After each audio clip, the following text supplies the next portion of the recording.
জুমার নামাজ ইসলাম ধর্মে একটি বিশেষ ও গুরুত্বপূর্ণ ইবাদত। এটি সপ্তাহের শ্রেষ্ঠ দিন শুক্রবারে আদায় করা হয়।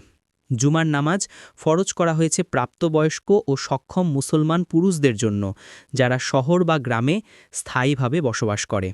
এই নামাজ সাধারণত জোহরের সময় আদায় করা হয়, তবে এতে খুতবা ও জামাত থাকা বাধ্যতামূলক।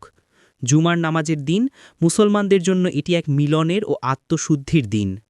নামাজের আগে গোসল করা, পরিষ্কার পোশাক পরা, সুগন্ধি ব্যবহার করা এবং সময় মতো মসজিদে যাওয়া সুন্নত।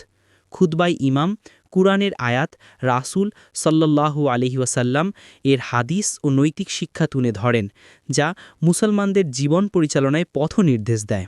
জুমার নামাজের মাধ্যমে মুসলমানরা একে অপরের সঙ্গে সাক্ষাৎ করে, সমাজে ঐক্য ও ভ্রাতৃত্বের বন্ধন দৃঢ় হয়।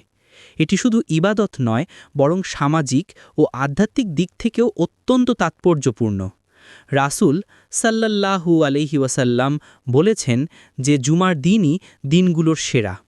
এই দিনে দোয়া কবুল হয়, তাই প্রতিটি মুসলমানের উচিত জুমার নামাজ গুরুত্ব সহকারে আদায় করা এবং আল্লাহর রহমত কামনা করা।